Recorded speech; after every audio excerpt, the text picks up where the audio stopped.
नमस्कार, मैं हूँ पी मोहन और मोहन मीडिया में आपका स्वागत है।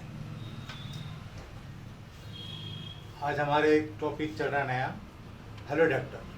और हेलो डॉक्टर विषय पर लेकर हम डॉक्टरों से चर्चा करेंगे। और आज हमारे बीच होम्योपैथिक डॉक्टर, मैडम बताइए नाम अपना। मैं डॉक्टर अंजिता चौहान हूँ, भिलाई छत्तीसगढ़।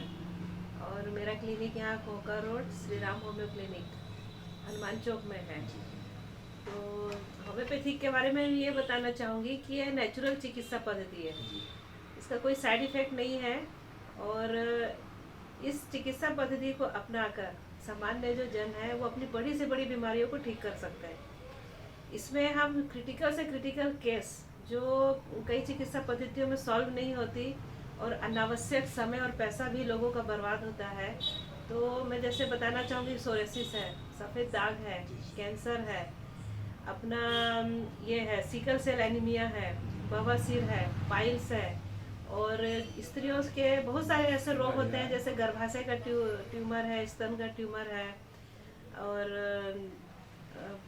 जैसे बच्चे नहीं होते हैं तो लोग बहुत पैसा खर्च करते हैं, लेकिन जो उसके फंडामेंटल रीजंस हैं उस पर नहीं जाते हैं, तो उसका भी मैं अच्छा इलाज करती हूँ। और अपने अस्थि रोग है, अस्थि रोग में देखिए लाखों खर्चा होता है ना। जॉइंट पेन के लिए, सर्वाइकल स्पॉन्डिलोसिस के लिए, सियाटिका के लिए लोग कितने परेशान रहते हैं, इधर उधर भटकते रहते हैं।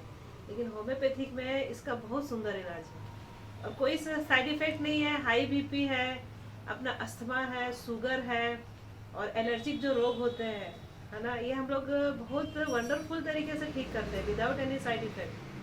बाकी जगह जैसे आप बहुत सारी दवाइयाँ खाते हैं तो आपके शरीर में बहुत सारे अन्य रोग उत्पन्न होते हैं। जो मेन रोग है वो खत्म हो जाता है, लेकिन साइड इफेक्ट बहुत आते हैं। जैसे मोटापा बढ़ जाता है, हार्मोन्स चेंज हो जाते हैं। जैसे घुटने का दर्द ठीक हुआ तो पता चला घुटना दर्द ठीक हो गया है, लेकिन आपको हार्ट की बीमारी हो गई है ना। पथरी वगैरह तो हम लोग 15 से 20 दिन में निकाल लेते हैं, इसलिए लोग वहाँ कहाँ कहाँ घूमते रहते हैं बताइए।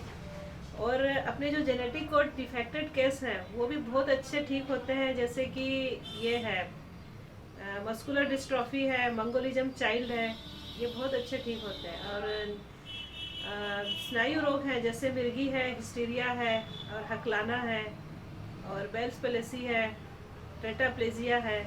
ये सारे रोगों का बहुत अच्छा यहाँ पे हमारे क्लिनिक में इलाज होता है।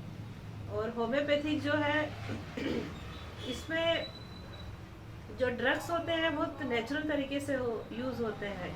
इसका मतलब शरीर के कई अंगों पे बहुत अच्छा असर होता है। ये साइंटिफिक चिकित्सा पद्धति है और होम्योपैथिक दवाइयों का जो पोटेंसी है वो इतना मतलब सुंदर तरीके से E=mc² के फॉर्मूला में बनता है कि जैसे जैसे पदार्थ की मात्रा बढ़ते जाती है वैसे वैसे उसकी एनर्जी बढ़ते जाती है। तो होम्योपैथिक जो दवाइयाँ होती हैं वो DNA और RNA जो जेनेटिक कोड है उसके सीक्वेंस को भी चेंज करने की क्षमता रखता है। ये बहुत बड़ा मतलब पॉइंट है। लेकिन क्या कारण है कि अधिकांश लोगों की जो ट्रीटमेंट है वो एलोपैथिक पर ज़्यादा पसंद करते हैं और होम्योपैथिक बहुत लंबे समय से धीरे धीरे असर करता है। नहीं, होम्योपैथिक में ना धीरे धीरे असर होता है ऐसा नहीं है। मेरी क्लिनिक में तो इमिडिएटली फर्क पड़ता है। अच्छा। जैसे बीपी का कोई पेशेंट आता है तो हम 15 मिनट में बीपी उसका नॉर्मल करते हैं। लो बीपी के पेशेंट को भी हम 10 से 15 मिनट में नॉर्मल, फीवर का पेशेंट का फीवर। पर जैसे कि अब 10 साल पुराना अस्थमा है, 10 साल पुराना आर्थराइटिक है और 10 साल पुराना डायबिटीज़ है, तो लोग क्या होप करके आते हैं कि 1-2 महीने में हमको कंप्लीट रिलीफ आए। लेकिन आप ये नहीं देखते कि बाकी चिकित्सा पद्धति में जिंदगी भर दवाई खा रहे हैं तो ठीक नहीं हो रहा है। पर हम उनको बोलते हैं ना, take the time, some time दो हमको कि आपका ये जो बीमारी है वो 1.5 से 2 साल में हम ख़त्म कर सकते हैं, है ना। एपिलेप्सी 3 साल में ख़त्म कर सकते हैं। सफ़ेद दाग भी हमको टाइम लगता है, सोरेसिस भी हमको ठीक करने में टाइम लगता है, लेकिन ठीक होता है। लेकिन लोग इसमें टाइम नहीं देना चाहते। हमारे देश की बहुत बड़ी आबादी शुगर से पीड़ित है ना। लेकिन ये एलोपैथिक में ज़्यादा लोग भरोसा हाँ, करके जिंदगी दवाई खाते हैं। जिंदगी क्या आप इसको ऐसा तो कहते हैं कि ये पूरी तरह से ठीक नहीं हो पाता, जब तक जिंदगी तब तक दवाई खाना ही पड़ेगा? होम्योपैथिक में ऐसा कुछ? हाँ, होम्योपैथिक में एक से एक मेडिसिन है ना। अगर उसकी दिनचर्या अच्छी है, खान पान उसका अच्छा चल रहा है, तो इसको हम बहुत अच्छा रिकवर करके देते हैं। इंसुलिन के इंजेक्शन कई केसेस में बंद कराए हैं मैंने। और जैसे कई पेशेंट जो होते हैं 3 महीने दवा खाते हैं, 4 महीने, तो उनका शुगर लेवल नॉर्मल रहना शुरू हो जाता है। फिर हम कुछ समय और दवाई खिलाते हैं, फिर वो नॉर्मल अपना लाइफ स्टाइल जीने लगते हैं। पर थोड़ा धीरे से चिकित्सा कराइए ना। आपको इतने इतने साल से बीमारी है, एक्यूट तो हम लोग ठीक कर देते हैं, अभी 2 महीने 3 महीने पुरानी जो बीमारी है वो तो हम ठीक करके दे रहे हैं ना, लेकिन क्रोनिक जो डिजीज होती है उसको ठीक होने में थोड़ा समय देना चाहिए लोगों को। तो ये थोड़ा सा मतलब अवेयरनेस नहीं है पब्लिक में। वो बिलीव करते हैं सेलाइन चढ़ जाए, इंजेक्शन लग जाए। मैं बुराई नहीं कर रही हूँ, क्योंकि इमरजेंसी केसेस में एलोपैथिक का भी बहुत बड़ा रोल है ना। लेकिन जैसे अपना जो होम्योपैथिक चिकित्सा पद्धति है उसका सबसे बड़ा रोल क्या है कि आप इसको दवाई खाते हो तो आपको कोई साइड इफेक्ट नहीं होता है, नहीं होता। ये श्योर है एकदम। ये श्योर है, बशर्ते कि डॉक्टर जो है थोड़ा डोज क्वालिफाइड हो। पर अभी समय बदला है, अभी तो एमडी लेवल के डॉक्टर्स आना शुरू हो गए हैं, तो अभी होम्योपैथी को भी मतलब एक रेस्पेक्ट मिलना शुरू हुआ है। नहीं, अधिकांश लोगों का ये है कि इच्छा रहती है कि एमबीबीएस ही करे और होम्योपैथिक आयुर्वेदिक में ज़्यादा इंटरेस्ट नहीं रहता लोगों का। ऐसा क्या था?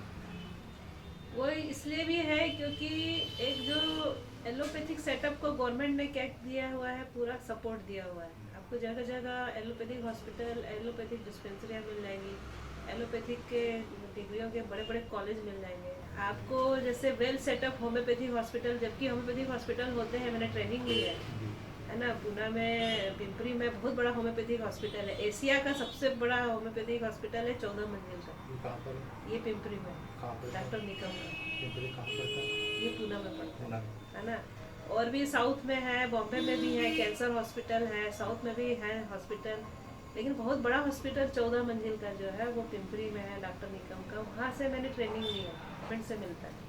छत्तीसगढ़ में हमारे कितने हॉस्पिटल होम्योपैथिक के? नहीं कॉलेज है, एक भी नहीं है। एक भी कॉलेज नहीं है? कॉलेज तो 2 है। कहाँ पर है ये रायपुर में है, बस, और कहीं नहीं है? और कहीं नहीं। होना चाहिए आपके हिसाब से, तो सरकार को इसको होना समझाना चाहिए और अच्छे कॉलेजेस होना चाहिए, है ना। तो इसके एंट्रेंस एग्जाम क्या है, नीट के मार्फत आता है या फिर?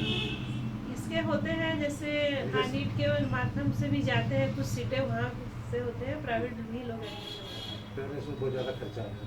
हाँ, प्राइवेट में थोड़ा खर्चा रहता है। और लेकिन वहाँ पे भी एक चीज़ है कि हॉस्पिटल नहीं है, हॉस्पिटल की सुविधा देना चाहिए होम्योपैथी, गवर्नमेंट को ध्यान देना चाहिए कि जितने होम्योपैथिक कॉलेज चल रहे हैं उनको आधुनिक तरीके से बढ़ाया जाए। हाँ, तो आपका ये कहना है कि होम्योपैथिक चिकित्सा को भी सरकार को संज्ञान में लेकर के हाँ, कॉलेजें खोलनी चाहिए और उसको और अधिक बढ़ावा देना हाँ, चाहिए, होना चाहिए। और बीबीएस के अलावा होना चाहिए। और जैसे बड़े बड़े जो अपने गवर्नमेंट के जो हॉस्पिटल होते हैं ना, तो उसमें होम्योपैथिक का भी कैजुअलिटी होना चाहिए, होम्योपैथिक का भी मतलब इंडोर हॉस्पिटल साथ में रखना चाहिए। आयुर्वेदिक का तो है सरकार के पास है, लेकिन लेकिन होम्योपैथिक होम्योपैथी का नहीं, तो शुरू करना चाहिए। इससे एक ना पॉजिटिव मैसेज जाएगा सोसाइटी को कि होम्योपैथिक के भी हॉस्पिटल होते हैं और होम्योपैथिक में भी केसेस एडमिट किए जा सकते हैं। आप थी डॉक्टर अंजिता चौहान, होम्योपैथी की एक मशहूर डॉक्टर है। आप आजकल भिलाई में अपना सेवा दे रही है और आपका कहना है कि होम्यो चिकित्सा बहुत ही अच्छा और सार्थक है। एलोपैथी की अपनी एक अलग व्यवस्था है, लेकिन होम्योपैथिक को भी सरकार को बढ़ावा देना चाहिए, क्योंकि छत्तीसगढ़ में भी, रायपुर में ही सिर्फ होम्योपैथिक बच्चों को पढ़ाई करने की भी व्यवस्था है और कहीं नहीं है, जबकि पुणे में है। नहीं, एक मिनट इधर लाइए। रायपुर में भी है और बिलासपुर में भी है, लेकिन आधुनिक जैसे बोलते हैं ना कि समय के साथ क्या होता है, अपन उसको आधुनिकरण करके उसको हम चेंज करते जाते हैं अकॉर्डिंग टू टाइम। लेकिन होम्योपैथिक साइड में गवर्नमेंट ने ध्यान नहीं दिया, तो जो कॉलेजेस होते हैं उसको मतलब अच्छे से बढ़ावा दिया जाए और वेल सेटअप हॉस्पिटल वहाँ प्रदान किया जाए, तो अब पब्लिक में एक मैसेज जाएगा।